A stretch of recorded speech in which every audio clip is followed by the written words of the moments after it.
Ladies and gentlemen, welcome back to the channel. Here on the day, AMC is down 3.38%. Not a particularly great day out there for your risk on names, your interest rate sensitive names. And that's what we're going to discuss here in this video. What's going on? We obviously had the CPI report, kind of some mixed results. Some people say this was good. Some people say this was bad. What's the deal here? Well, I think judging off of risk on assets, interest rate sensitive names falling, I would argue today was probably not great. And there's one reason for that we'll share here in this video. On top of that, we're going to look at the technicals for AMC. We're going to get into all of the data here on the day as well. Something you just don't want to miss if you are an investor in AMC, if you're waiting for some kind of squeeze to be coming, because this great shift of capital, it's going to be very important. And I do think tomorrow is still the big day. So be careful drawing any conclusions based on anything said in this video or any of the data or whatnot that you hear. So hit that like button and subscribe to the channel if you guys have not done so already. It costs you free $99. It's literally cheaper to breathe or cheaper to hit the like button than breathe these days. So yeah, just go ahead and do that real quick and let's go ahead and get into it. So let's start with what's going on today. The big story is inflation. So inflation data came out today. Really a mixed bag across the board. As you can see, here is kind of everything broke down. Juices and drinks up 18.6%. If that's what the government is saying, just imagine what the numbers actually look like. Motor vehicle insurance up 19.2% year over year. Motor vehicle repair up 12.7%.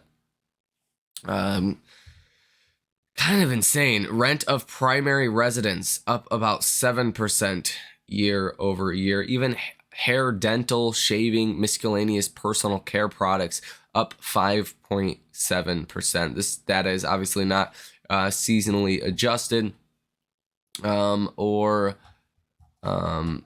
yeah, it's definitely not seasonally adjusted. Now let's take a look at what the numbers came out, because there's 4 different numbers that markets pay attention to, right? You have core month over month, core year over year, headline month over month, and headline year over year. So your core inflation month over month, which is probably the most important one, I would argue the most important one, came in at 0.3% month over month. The estimate was for 0.3%. I was hoping for 0.2%. I was really trying to be optimistic with 0.1%. That would have been great news. 0.3%, it's in line with the estimate, but it's not. It's still a rise from last month's number of 0.2%. So it definitely could have been better there. Core inflation year over year came in at 4%, the same as last month as well. So not really seeing an improvement there also. Inflation rate month over month for your headline came in at 0.1%. We were expecting 0%. So that was, not spectacular. Year over year inflation, headline came in at 3.1%. The estimate was 3.1%. So some people are saying it could have been worse, right? Could have been worse, and you could have seen really bad inflation data, which that's obviously true, but you're not continuing to see the same disinflationary pressures that we have seen over the last couple of months, at least not for the month of November. So that's a little bit unfortunate. We do know retailers like Walmart and other guys are saying they're discounting items that deflation is coming. So we'll see how much that actually happens, how that actually gets reflected in the data. But hopefully more disinflation will be to come here in the near term. So that was your big catalyst. That was today. Tomorrow you're going to get the Fed. And then on Thursday, you're going to get retail sales, really data around the economy. Now, this article says Fed to start cutting rates mid-year in 2024 with high chance of soft landing. CNBC Fed survey finds. Respondents see the probability of a soft landing at 47%, up 5 points from the October survey. They lowered the probability of a recession in the next year by 8 points to 41%. The 35 respondents to the survey included economists, strategists, and analysts. The Fed decides on rates and gives its economic outlook on Wednesday. It says, quote, the Fed needs to begin laying out a roadmap to rate cuts that may represent tighter policy, since cuts will be lagging the decline in inflation and real rates will be rising, writes John Ryden, chief economic advisor to Breen Capital, in response to the survey. Quote, I still believe Powell has the memories of the 1970s in his mind and will be more stubborn in keeping monetary policy tight for longer than markets want him to be, said Peter Brockfer, chief investment officer at Bleakley Financial Group. But Michael Englund of Action Economics writes in, quote, the U.S. headline year-over-year inflation metrics will fall sharply into early 2024 thanks to weakness in energy prices and easier comparisons, leaving the Fed with significant elbow room to start tightening even if core year-over-year inflation rates remain firm. I don't know if he meant tightening or loosening there, because it says they expect year-over-year headline to fall sharply in early 2024. So I think that was kind of a typo. This says a soft landing is hiring, income growth, and confidence all point to reduce consumer and business spending, says Joel Nariff of Nariff Advisors. So he's definitely not in the soft landing camp. Says, for the FOMC in 2024, 3.5% inflation is acceptable. Recession is not, says Stephen Blitz, chief U.S. economist at T.S. Lombard. With 61% of adults owning equities, the highest since 2008, the Fed is not going to sacrifice faith in equities on the altar of 2% inflation. Fed officials have insisted they will continue to pursue 2% as their inflation target. So he's outright saying we just might not see 2% at all. That it's more important to make sure equities do well, make sure the economy does okay, than a recession or not. And I think that's important because, next year's an election year. So regardless of how you feel about politics and who you side with, doesn't matter.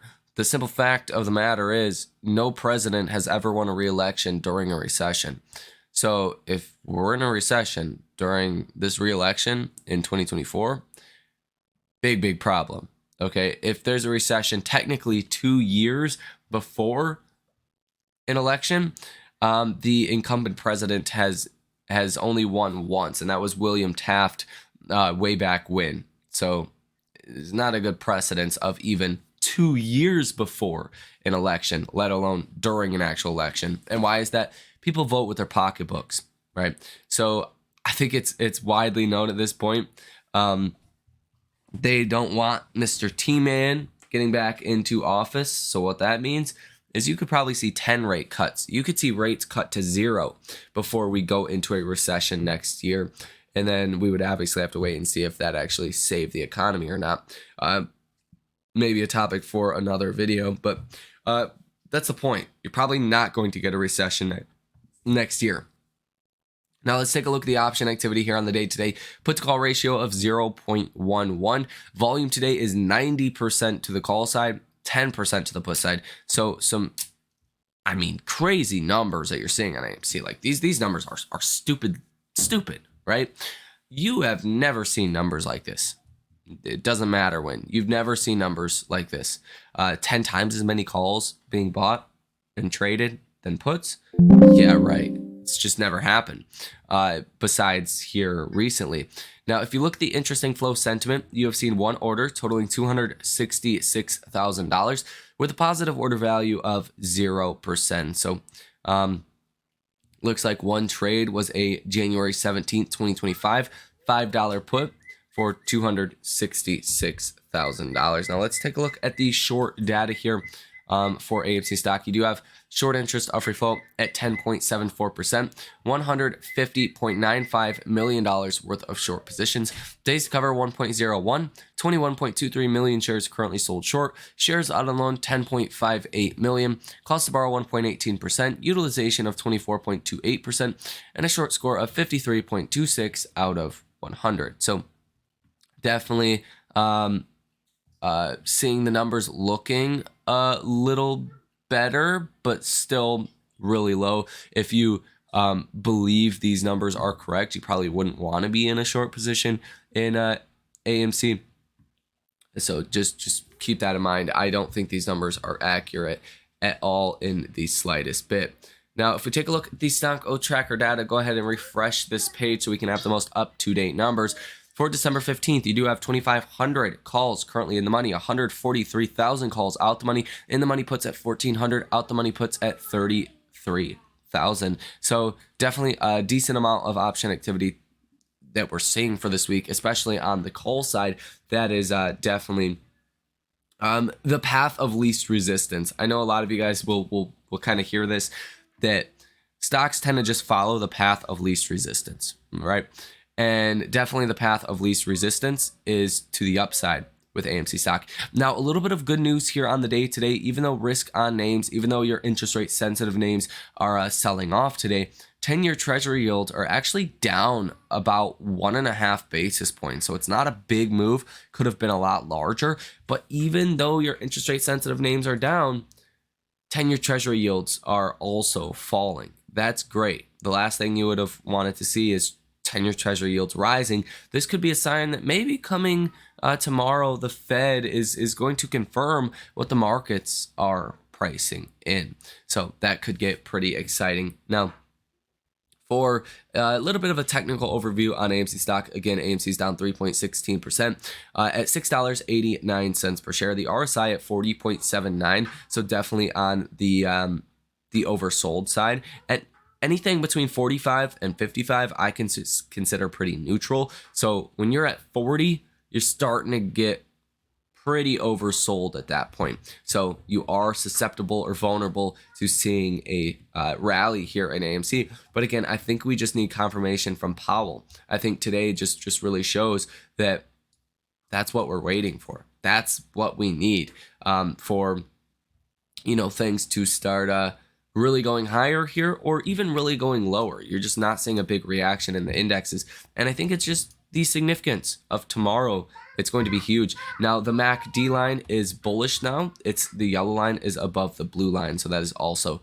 some good news, guys. Hit that like button and subscribe to the channel. Let me know what you guys think about this information down below in the comment section. Again, I do think if tomorrow is good, if tomorrow is, bullish, then you could be approaching $8 per share pretty easily, because you're going to see so much money head back into equities, into interest rate sensitive names. It's going to be pretty exciting. So let me know what you guys think about that down below in the comment section. Thank you guys for watching. Enjoy the rest of your day, and I will see you in the next one.